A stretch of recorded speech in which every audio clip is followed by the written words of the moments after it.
What woman doesn't believe she's royalty?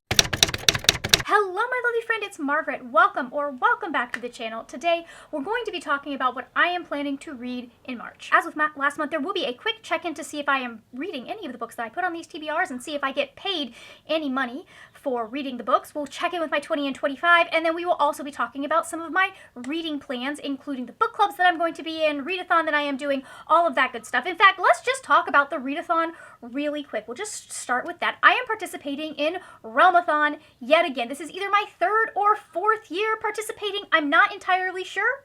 I know for sure I participated in year 2. I know I knew about it year 1. I don't know if I actually participated. I will have all of the information for Realmathon linked down below in the description box. It is a readathon put on by Cassidy over at Covers with Cassidy. She's been doing this every year, and it is just a really fun kind of fantasy world imaginary. She always comes up with such interesting like storylines and backstories for why the different realms are clashing in each particular year. We will get to the books that I picked out for Realmathon in a little bit, but because of the way that the prompts work in Realmathon, it's a lot easier to just kind of go with the flow and like read what I want to read. So I'm not doing really, like I have some books, some intentions that I am setting for books that I want to read for Realmathon. Like this just feels like a good time to be reading some high fantasy. However, I'm not sticking to a set TBR. I'm not trying as hard as I have in previous years to like match books up to specific prompts. I only matched them up to the 2 team prompts that we have, which was to read a book set in a secondary world, so like not our world, any like imaginary fantasy world, and then to read books with politics in them. I know what the intention of this prompt is, but it did give me a little bit of a giggle because all books have politics in them. If the intro and the t-shirt were not a clue, I am on Team Monarchs, by the way. The time has come, my friends, to talk of many things. Specifically to talk about whether or not I read any of the books on my TBR from last month. I have started this system where I have specific parameters that if I read books that meet those parameters, I get paid. I'm adding another one for this month, specifically because of Realmathon, which is why I wanted to talk about Realmathon first. Basic gist of it is, if I read a book from my TBR, I get $1. If I read a book from my 25 and 25 bingo picks, I get $1. And if I read a book that gets me caught up or finished in a series, I get $5. We are adding this month, for March specifically, because I want to motivate myself to read more of the fantasy books that I have on my physical TBR. I also get $1 if I read a book from my physical TBR. We're adding that in for this month. In February, I read 4 books from my TBR. Those books were Manslaughter Park by Tears of Price, Jackal by Erin E. Adams, A Tempest of Tea by Hafsa Fazell, and Little Thieves by Margaret Owen. So 4 books on my TBR means I get $4. I did not read any of the books. I mean, I tried. I'm almost done with one of them, but I did not read any of the books that were on my 25 and 25 bingo board. I am a little bit behind, but I'm hoping that this month some of the plans that I have this month will fix that. $4 does not seem like a lot, but thankfully, Manslaughter Park, I say Mansfield Park, Manslaughter Park by Tears of Price also happens to have gotten me caught up and finished with a series, so that's another $5. I've got $9 for the goals that I met in the month of February. So the fun part of this is we got $16 last time. We're putting in $9 this time. And that means that at some point, I get to go get some 20s from the bank, and I get to exchange 20 of the dollars in here, because there's 25 fake dollars in here, for 20 real dollars. Let's talk 25 and 25. We are still at 1 completion for this thing. Soon, hopefully, to be 2. I should be at 6 by now. It's fine. I'm fine. Let's not talk about it. Now, the 2 that I'm trying to tackle for this month are going to be The Whispering Night by Susan Dennard. This is the final book in the Luminaries series. I absolutely loved the first 2 books. The way I kind of like to describe this is like Buffy or Supernatural meets Gilmore Girls. We have like the monster fighting aspects of those 2 shows with the small town politics of Gilmore Girls. First book, we're following Winnie Wednesday. She and her family have been exiled because of things that her father did, and she is doing her best to get her family back in their good graces, because the only thing that she has ever wanted to be is a luminary. And the luminaries, basically, it's their job to make sure that this creepy, spooky forest that spawns monsters, the monsters stay in the creepy, spooky forest. The other one that I'm going to try and tackle this month is The Sword of Kaigen by M.L. Wong. From what I understand, we are following Mamoru Matsuda. He has been raised to defend his family and their empire and like to be this trained fighter, and then someone comes in and makes him start questioning the idea that his family is like the arbiters of peace, the guardians of peace in this country. It's making him question things. I'm very excited. I love books that are about people learning that they've been lied to by their family. We're also, I believe, following his mom, Misaki, and I'm very interested. Like, it sounds like there's a little bit of a feminine rage aspect to her part of the story. So I'm very excited about this book. I have been hearing nothing but good things about it, and so I'm like, well, obviously, I need to read this. This is one of the ones that I specifically picked up because Realmathon is happening this month. Specifically. Time to talk about read-alongs and book clubs. Painted Devils is the next book in the Little Thieves read-along that I am running with Leandra over at Leandra the TBR 0. We are doing sprints this coming weekend on the 8th and 9th of March, where we will be starting this book together and just reading it for a few hours over the weekend. We're both so excited and having such a fun time doing this read along. We had a really great discussion about Little Thieves. If you haven't had a chance to check that out, I will have it linked down below in the description box. The discussion for this is set tentatively for March 30th.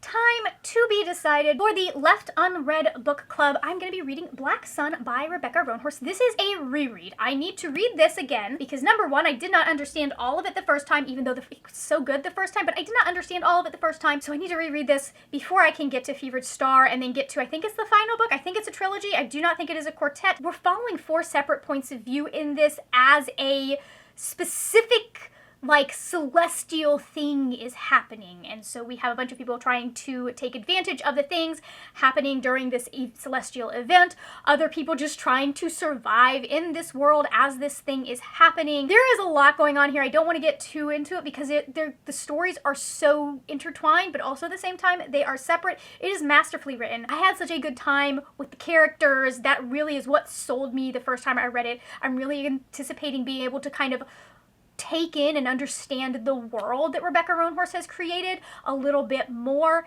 this time around. For the Julie Hates This Book Club, I am going to be reading The Hate You Give by Angie Thomas. I don't know that I talk about this book as often as I used to, but this is a reread. It was 5 stars the first time, 5 stars every other time. I anticipate I will enjoy it just as much this time as before. In this book, we are following Star Carter. She is a black girl going to a predominantly white prep school and navigating being in both of those spaces, both her very black neighborhood and her very white school, at the same time that her friend Khalil is killed in a police shooting, and she is there. She is one of the witnesses, and she is seeing all the things that they're saying about them, and she is wrestling with the idea of, does she come forward and let them know her perspective as the girl that was in the car at the time. Angie Thomas has such a skill with writing family dynamics. She also is very skilled at finding the balance between very serious subjects and finding moments of joy for the characters as well. So I just highly recommend this. As with last month, all of the book clubs that you can join will be linked down below in the description box. After that, I will be reading my first ever Abby Jimenez books in Just for the Summer. This is the book club book for Brittany over at Brittany Loves Readings Patreon. We're following 2 characters that they both say they have the curse of being like the person that people date before they find their soulmate. They decide that if they date each other, they will cancel out each other's curses.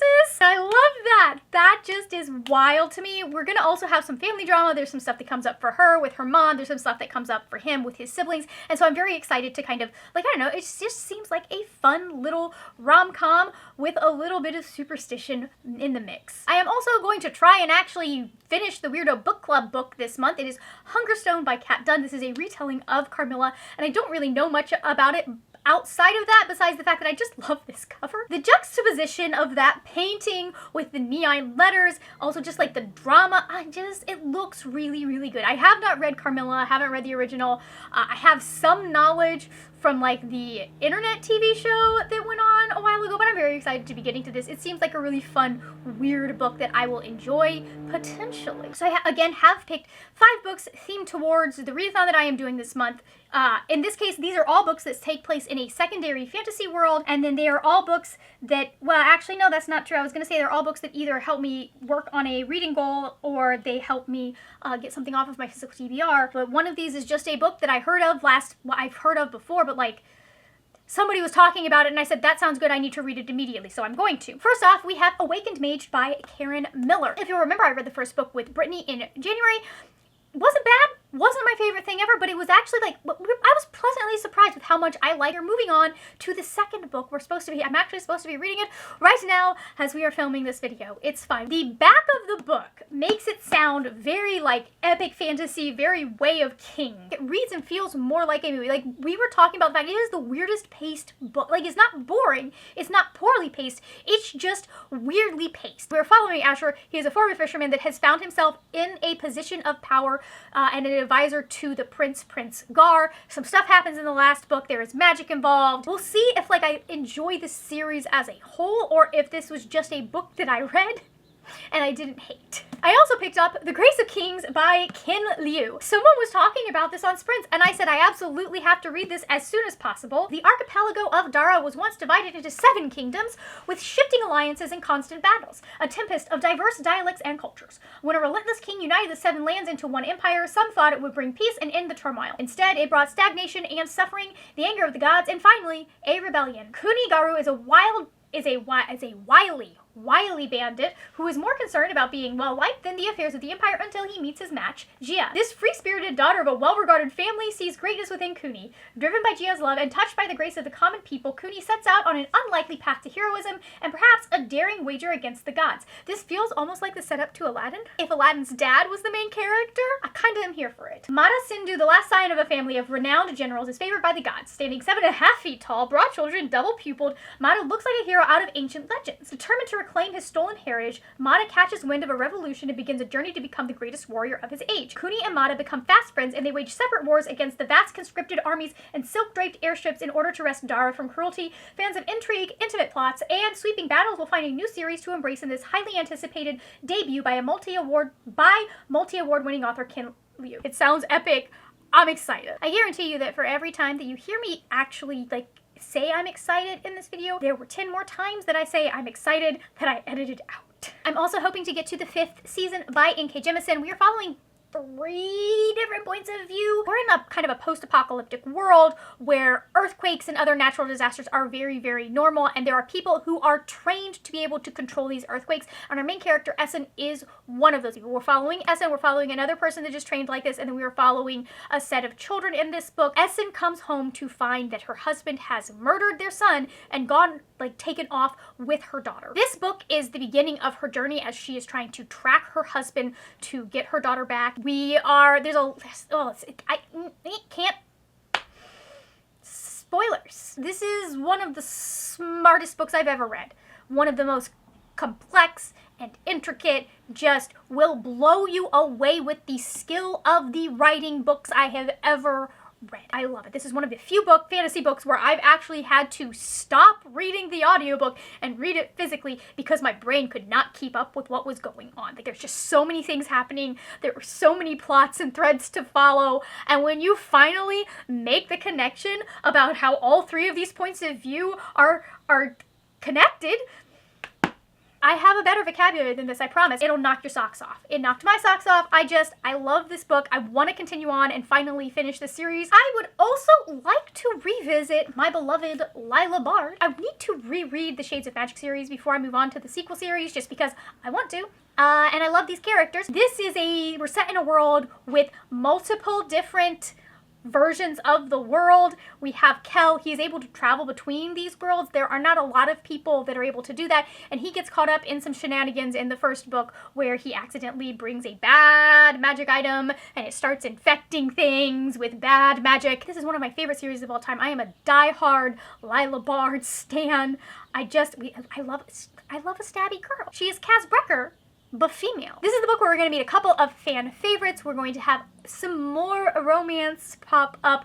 This is also probably Lila's worst book, even though I love her. She does make some questionable choices. The final book in this stack, and we still have to pull the Illumicrate cards, but the final book in this stack is going to make my brother very happy because he has been on me to continue in this series. However, before I continue in this series, I do need to reread the first book, and I've also got a little secret project that is going on with this book. There will be, if you want to join my Discord, there will probably be an announcement at this point.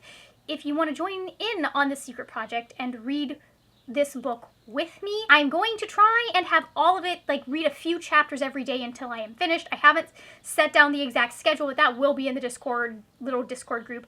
All of that will be linked down below. But the book is The Way of Kings by Brandon Sanderson. I've read this before. I have no memory of this place though. None whatsoever. I mean, there are some, like I remember names and a couple of details, but that's about it. I don't even know how to explain this book. Like I know the plot of this book and I don't know how to explain it. It is big, it's an epic fantasy. This is for the fans that like Lord of the Rings was what you cut your teeth on for fantasy. If you like this, if you like Robert Jordan, this is the book. Once I have finished this book, there will be more details about the secret project, but you're just going to have to wait. As always, we're going to pull 2 Illumicrate prompt cards, and then I'm going to pick from my physical TBR, which is a tad bit out of hand. But number 1 is your prettiest Illumicrate book. You know what? We had this last month, so I am going to put it in there because I'm still hoping to read that this month if the audiobook will come in. So number 1, trying once again, is the Illumicrate book you have had the longest. I'm pretty sure I know which one this is. It's just, can I find it? Excuse me, I need this. That is going to be The Principle of Moments by Esme Jackimi Pearson, and if I remember correctly, yes, this is science fiction. Emperor Thrasen's brave new galaxy, humans are not citizens but indentured laborers, working to repay the debt they unwittingly incurred when they settled on Garon, a desert planet already owned by the Emperor himself. Asha Akindele knows she's just another voiceless cog working the assembly lines that fuel his vast imperial war machine. I swear to God I can talk. Her only rebellion, studying stolen aeronautics manuals in the dead of night, but then a cloaked stranger arrives to deliver an impossible message and her life changes in an instant. 1812. Oh, that was in 6066, by the way. 1812. Obi Amadi is done with time traveling. Never mind the fact that he doesn't know how to cure himself from the temporal sickness he caught whilst anchoring his soul to Regency London, the one that unmakes him further with every jump, or if the prince he loves will ever love him back, or why his father disappeared. He is done. Until he hears about the ghost of a girl in the British Museum, a girl from another time. When Obi's path tangles with Asha's and a prophecy awakens in the cold darkness of space, they must voyage through the stars, racing against time, tyranny, and the legacy of 3 heroes from an ancient religion who may be awakening, reincarnated in ways beyond comprehension. A love letter to black readers of science fantasy, The Principle of Moments is a symphonic, century-spanning adventure, unmissable for fans of the spacefaring found family of Becky Chambers, the alternate London of V.E. Schwab, and the virtuosic climate craft of N.K. Jemisin. It's really funny that I have 2 of the books mentioned there so maybe I need to get some Becky Chambers on this TBR somehow. Do I own any Becky Chambers? No, but that's what libraries are for. Alright, so that's one Illumicrate prompt done. The next one is a book that is the first in a series. Illumicrate. Do you not understand that the goal this year is not to start more series, but to finish them? So this is not on my physical TBR, but I do need to reread it to get 2 other books off of the physical TBR because it's been a while. I missed some stuff the first time I read it, and that is The Kiss of Deception by Mary E. Pearson. We're following a main character that she runs away because she doesn't want to marry the prince that she is engaged to. She's like, no, absolutely not. She's convinced that he's like some gross old man, all of that stuff. Unknown to her, this prince not only is not a gross old man, but like really does need this marriage and the alliance that comes with it in order to help his country. So he sends a spy after her and then also goes after her himself. Simply, not in a... that sounds weirder than it is. He literally just is like, I just need to have a conversation with her. I just need to talk with her. I just want, okay, if she doesn't want to marry me, that's fine. But can I at least talk with you about why we need to have, why this needs to happen for my people? I don't know why I didn't continue. Well, actually I do. I do know why I didn't continue on sooner, and that is because I did not own the books, and by the time I did own the books, I knew I needed to reread this, so, this is a whole thing. Are we sensing a pattern here? We're gonna add this to the pile of things that I'm going to read. I know it has a fantastic audiobook. If I need to find it, I can pick that up and read that. So I usually have to, hold the pile up for you guys to even be able to see the top book. I'm telling myself it's just because all of these books are super thick. It is not because this is an unreasonable amount of books. Okay.